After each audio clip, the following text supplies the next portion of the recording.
Olá, boa noite. Esses são os destaques do Redação TV desta quinta-feira, 21 de setembro. Cavalgadas solidárias do 20 de setembro arrecadam toneladas de donativos para atingidos pelas cheias do Vale do Taquari. Mudanças no plano diretor de Porto Alegre provocam debate sobre o impacto da especulação imobiliária nos projetos para a cidade. Os preparativos para os desfiles da Oktoberfest Santa Cruz do Sul. E em São Francisco de Paula, tudo pronto para o início da 30ª edição do Ronco do Bugio.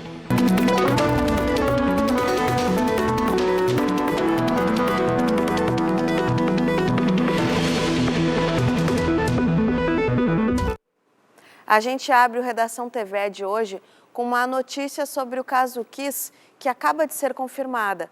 Foi marcado para 26 de janeiro de 2024 o novo julgamento dos réus acusados pelo incêndio da Boate Kiss.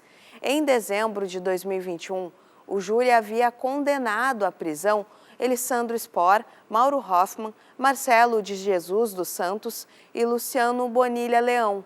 Mas, posteriormente, o resultado do julgamento foi anulado pelo Tribunal de Justiça do Estado por conta de irregularidades na escolha dos jurados.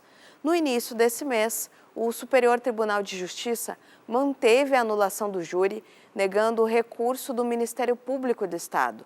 A Associação dos Familiares de Vítimas e Sobreviventes do Incêndio informou que ainda aguarda o julgamento de um recurso extraordinário no Supremo Tribunal Federal para tentar manter o resultado do júri de 2001. E o novo júri, só complementando, o novo júri está marcado para fevereiro de 2024. E a gente segue agora falando de planejamento urbano. A revisão do Plano Diretor de Porto Alegre, que deveria ter ocorrido em 2020, só deve chegar à Câmara de Vereadores em dezembro. Mas antes mesmo de ficar pronto, o projeto já levanta discussões sobre o quanto ele pode ser flexibilizado. Uma empresa contratada pela Prefeitura para fazer o diagnóstico territorial da cidade propôs que o Conselho do Plano Diretor deixe de ter poder de decisão sobre a viabilidade de empreendimentos imobiliários. Clarice e Felisberto fazem parte do Conselho Municipal de Desenvolvimento Urbano e Ambiental. O colegiado existe desde a década de 1930 e é composto por 28 cadeiras, entre setor público, sociedade civil e representantes comunitários. O objetivo é que as diferentes visões da cidade formulem políticas e projetos de desenvolvimento urbano em conjunto. Mas a representante do Instituto dos Arquitetos diz que o plano diretor já vem passando por revisões antes mesmo de ter a atualização votada pelos vereadores. O plano do Centro Histórico e o plano do 4º Distrito, os dois que a Prefeitura chama de um programa, mas que na verdade é um plano, tanto é que o Ministério Público enviou uma recomendação à Prefeitura, na época da aprovação do centro, de que o que estava sendo encaminhado para a Prefeitura era reserva de plano diretor. O que significa? Estava sendo realizada uma antecipação da revisão do plano diretor, mas para um pedaço da cidade. Então parece que a cidade está sendo pensada aos pedaços, e só aos pedaços que interessam ao mercado.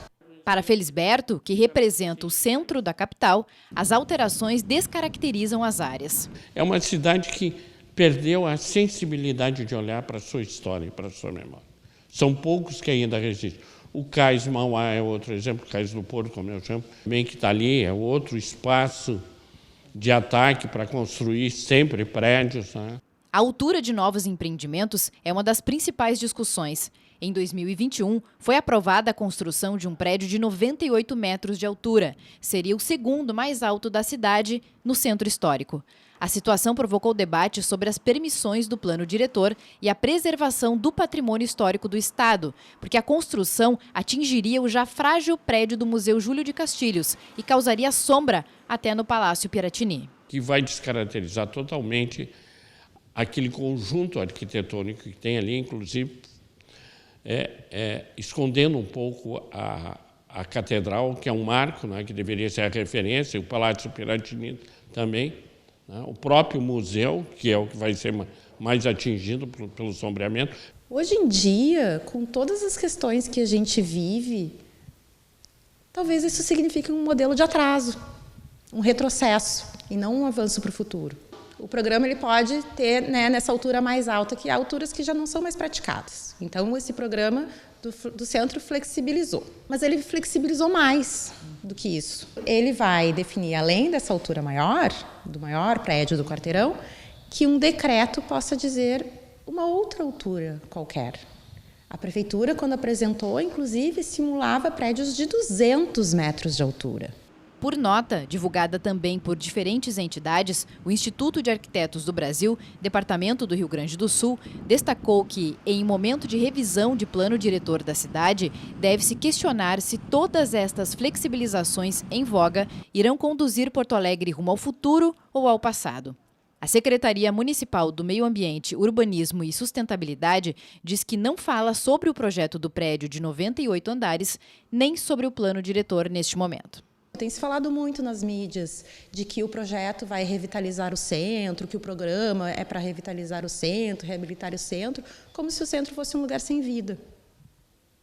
Convido, né, todos a passear pela Duque de Caxias, que é o local em consideração do momento, para entender se falta de vida. Chega a ter uma dose assim, de desrespeito com quem mora no centro histórico, com quem usa, com quem trabalha, com quem vem para atividades de lazer e de cultura, um dos lugares onde tem mais centros culturais da cidade.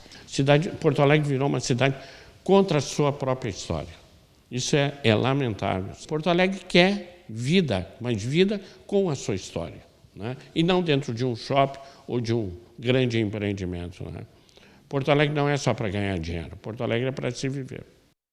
Mudando de assunto, a Solidariedade marcou o feriado Farroupilha deste ano. Em todo o estado, as cavalgadas solidárias substituíram o tradicional desfile de 20 de setembro.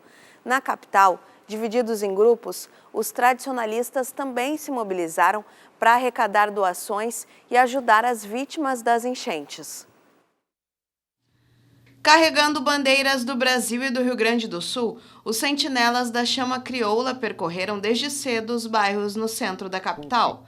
Durante o percurso, pararam em frente ao Palácio Piratini, onde foram recebidos pela presidente da Comissão Estadual dos Festejos Farroupilhas deste ano, a secretária adjunta do Estado da Cultura, Gabriela Mandrad.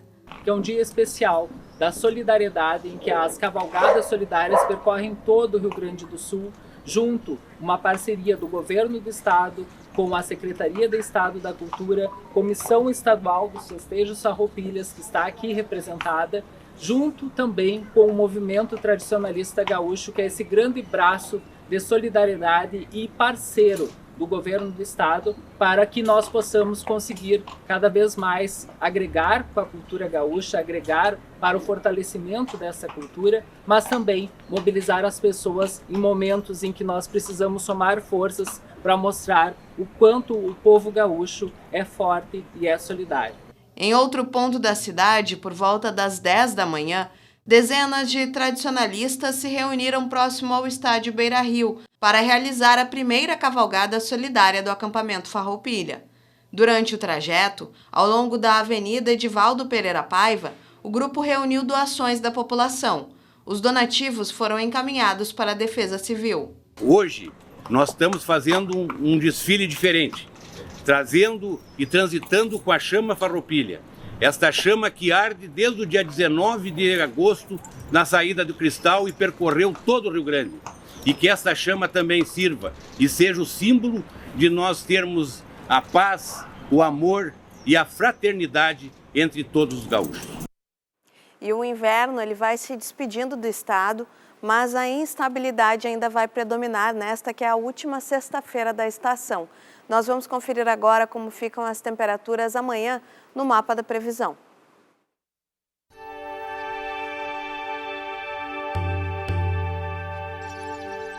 O avanço de uma nova frente fria mantém o tempo instável em todo o território gaúcho. Os maiores volumes de água devem se concentrar na metade sul do estado.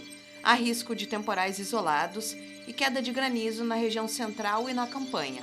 Nas demais áreas, o céu permanece encoberto, com algumas aberturas de sol e possibilidade de pancadas de chuva à tarde.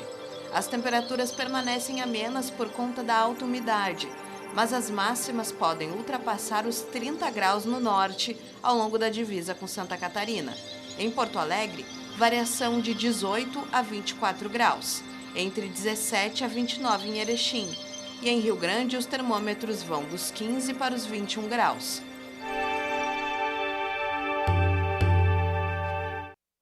Nós vamos agora a um breve intervalo. Na volta tem uma entrevista sobre a 30ª edição do Ronco do Bugio em São Francisco de Paula. E os preparativos para os desfiles da Oktoberfest Santa Cruz do Sul. Em Porto Alegre, a noite começa com céu parcialmente nublado. Neste momento, no alto do Morro Santa Teresa, temperatura na casa dos 24 graus.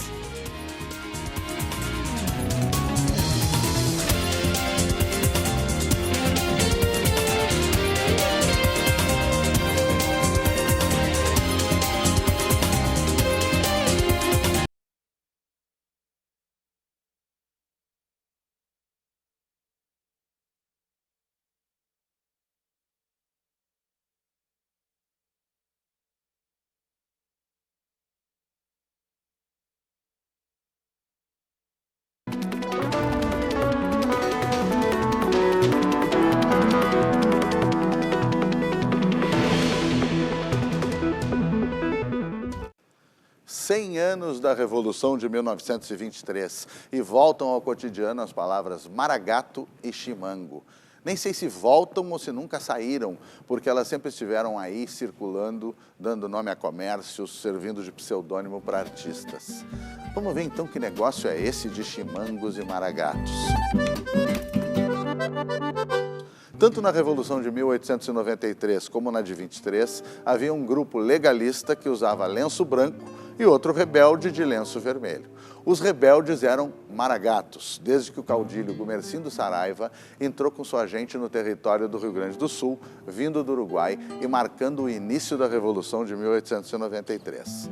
A maioria dos seus homens era do departamento de San José, onde são chamados de maragatos, porque a população, em grande parte, tem origem em uma região da Espanha onde se usa esse gentílico. O governo passou a chamar todos os federalistas assim, como algo pejorativo, querendo dizer estrangeiro, mercenário. Mas os próprios rebeldes adotaram o apelido com orgulho. Já os legalistas eram apelidados de pica-paus, possivelmente porque as tropas usavam um uniforme com um topete vermelho. 30 anos depois, na Revolução de 1923, os opositores voltam a ser os maragatos, mas os governistas são chamados de chimangos. O presidente do estado era Borges de Medeiros e poucos anos antes tinha aparecido uma sátira política em versos gauchescos chamada Antônio Chimango, que o comparava a uma ave de rapina que tem esse nome. Mas é importante lembrar que o termo chimango já era usado desde o período da regência, quase 100 anos antes, em todo o país, para definir uma facção política e ideológica conservadora. Tá aí, né, o apresentador do Cantos do Sul da Terra, o Demétrio Xavier, que hoje falou pra gente sobre a origem dos termos maragato e chimango, palavras que remetem à rivalidade que marcou a Revolução de 1923. Esse conflito foi tema dos festejos farroupilhas deste ano. E a gente continua agora falando de cultura, porque amanhã começa um evento tradicional de música na Serra. É a 30ª edição do Ronco do Bugio, um festival que celebra a arte local. A programação inclui shows, seminário, bailes e jantar campeiro. E a gente vai conversar agora com o prefeito de São Francisco de Paula, o Marcos Aguzoli, para saber mais detalhes dessa programação que nos convida a visitar aí os campos de cima da serra. Prefeito, esse festival ele é tradicional, né? E ele tem esse compromisso de preservar e valorizar o ritmo local aí, que é o bugio, né?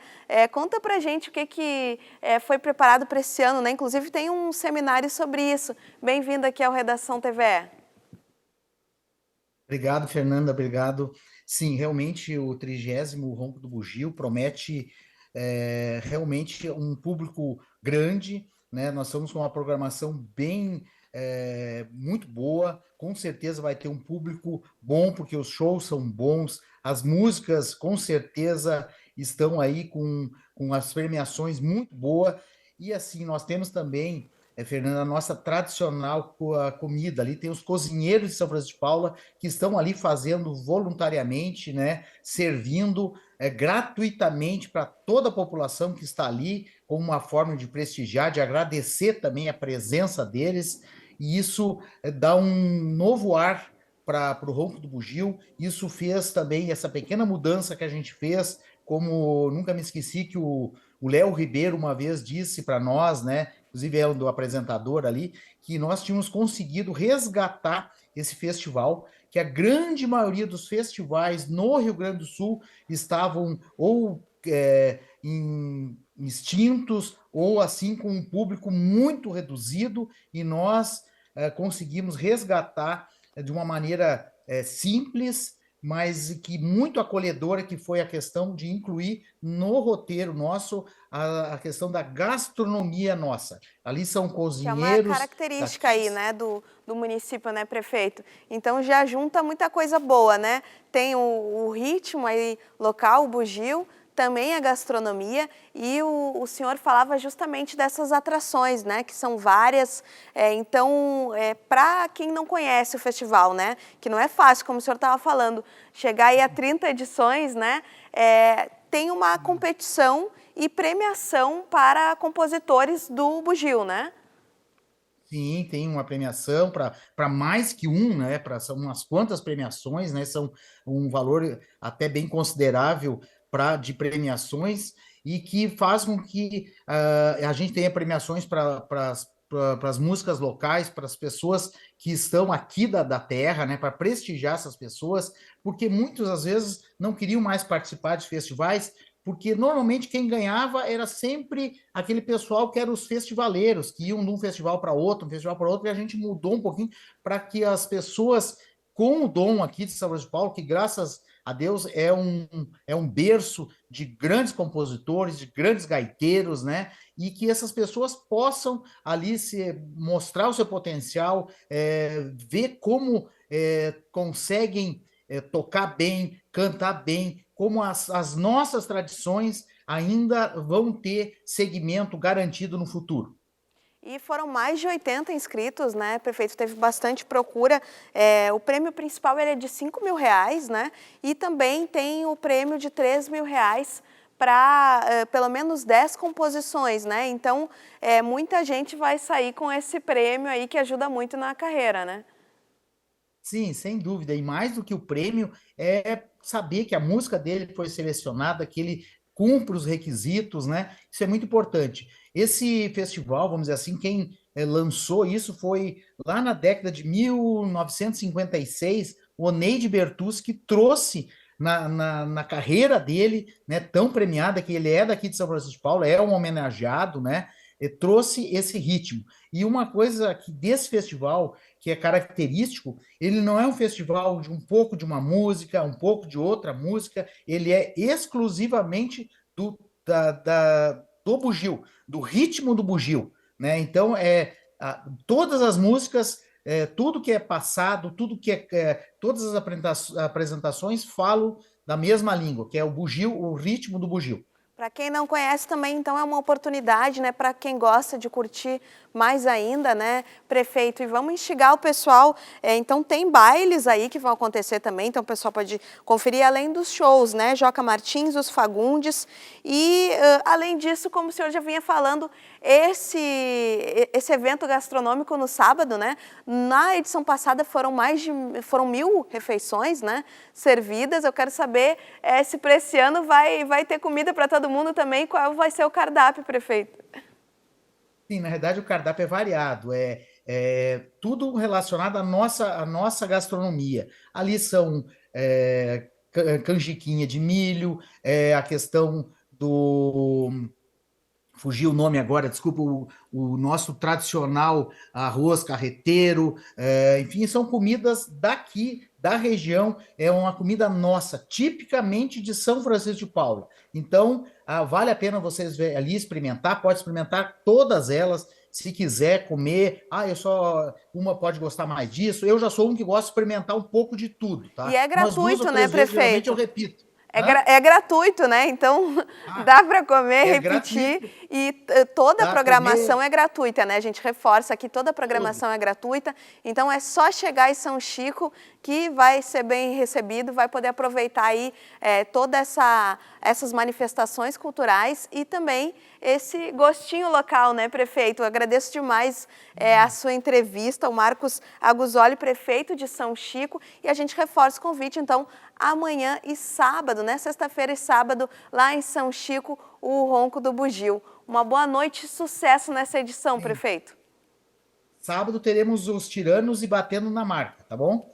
Espero vocês aqui, é tudo gratuito, como eu disse, até a entrada, não paga nada. Ô, maravilha, obrigada. Abraço. Abraço. E a gente segue para falar de outro evento tradicional do estado.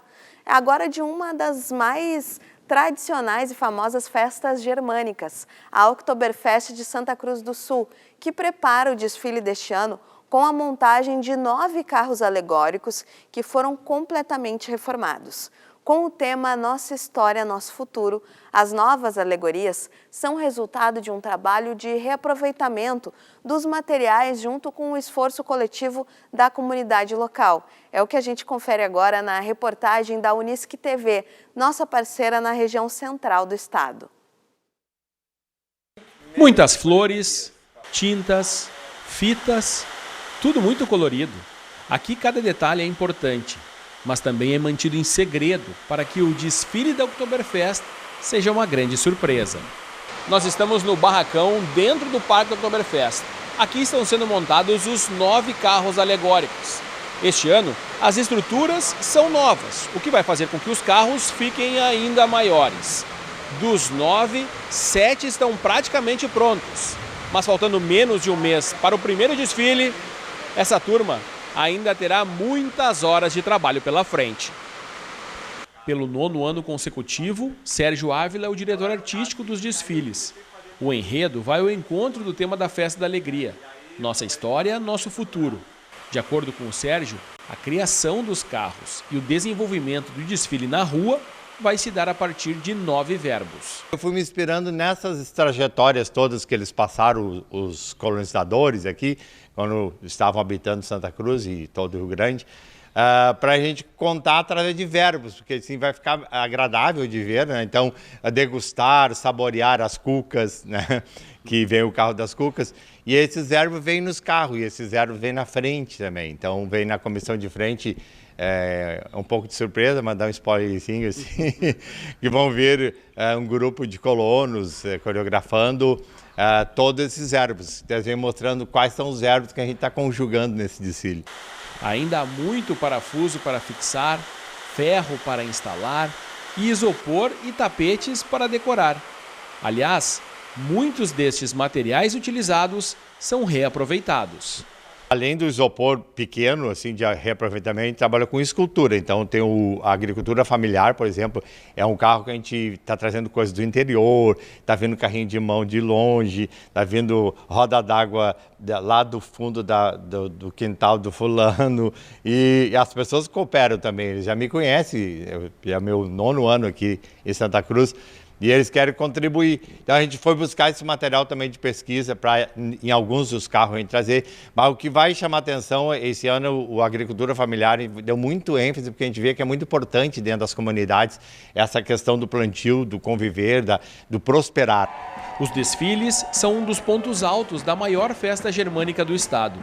Tanto é que, para este ano, 5.000 pessoas já estão confirmadas para desfilar. Mesmo com o tamanho dele, com a extensão deles, não deixam de ser alegres, divertidos, né? Interativos, porque eles interagem muito com o público. As pessoas que estão desfilando interagem com o público sente também participante daquele evento ali. Então é muito legal essa integração, né, do público participante do desfile com o público assistente do desfile. E o carro ele proporciona isso também, né? Ele convida, ele atrai ambos, né, para participarem dessa grande festa. A 38ª edição da Oktoberfest de Santa Cruz do Sul será realizada em 3 períodos, de 5 a 8, de 11 a 15 e de 19 a 22 de outubro. Os desfiles estão marcados para os 3 domingos da festa. Falta pouco para que a beleza dos carros esteja na rua e possa, mais uma vez, emocionar o público. Agora o esporte. No Gauchão Feminino de Futebol, a segunda fase da competição começou ontem com vitórias das favoritas e muita bola na rede. Com a entrada da dupla Grenal na disputa, a rodada de abertura do hexagonal teve 3 jogos e 15 gols. As mais certeiras foram as meninas do Grêmio, que aplicaram 9-0 no Flamengo de São Pedro, no CT Hélio Dourado, em Eldorado do Sul. Entre as tricolores, destaque para Cássia e Carla Alves, cada uma com 2 gols. Já as gurias do Internacional fizeram o suficiente para superar o Brasil de Farroupilha por 3-0 no Sesc Protásio Alves, em Porto Alegre. A craque do jogo foi a estreante Letícia, autora dos primeiros 2 gols colorados. 3-0 também foi o placar da vitória do Juventude sobre o Elite, no campo da Frasli, em Caxias do Sul. As jaconeiras, depois de terem dominado a primeira fase, seguem com 100% de aproveitamento no campeonato. E na Copa FGF, a Copinha, mais 2 semifinalistas foram definidos nesta quarta-feira. São Luís e São José se juntaram ao Novo Hamburgo, garantido na próxima fase da competição desde o domingo passado. No caso do Alvirrubro, que briga pelo bicampeonato da Copinha, a vaga veio após um empate sem gols com o Pelotas no estádio 19 de outubro em Ijuí. Na partida de ida, na Boca do Lobo, o São Luís tinha levado a melhor por 2-1. A classificação do Zequinha também foi confirmada com um empate. Depois de bater o Monsum por 3-0 no primeiro duelo, no Paço da Areia, as duas equipes ficaram no 1-1. O último semifinalista da Copa FGF, Troféu Rei Pelé, vai sair do confronto entre os times sub-20 do Grêmio e do Juventude, marcado para o domingo no CT Hélio Dourado, em Eldorado do Sul. Quem passar irá encarar o São José nas semifinais. Domingo também é o dia do jogo de ida entre Novo Hamburgo e São Luís, a partir das 3 horas da tarde, no estádio do Vale. E a gente encerra com o Joca Martins, uma das atrações da 30ª edição do Ronco do Bugio. Nós voltamos amanhã, às 6h30 da noite. Na sequência, tem as notícias nacionais do Repórter Brasil. Uma boa noite e se cuide. Laços unindo no ar, o tombo que ergue na poeira, a história pro vento espalhar. Um pialo, uma cena ligeira, um grito que enche o lugar, barulho da lida campeira, pra velha querer se escutar. Madrinha batendo sem cerro, a trote chegando nas casas, o alarme campeiro do perro, chaleira que chia na brasa. É página do Martim Fierro, ou dele ganhou suas asas, pois sobre as coxilhas e cerros se ouve o barulho que arrasa. Barulho de campo e distância, que a alma gaúcha calanta, canção que o fogão de uma estância um dia soltou da garganta. Barulho de campo e distância, que a alma gaúcha calanta, canção que o fogão de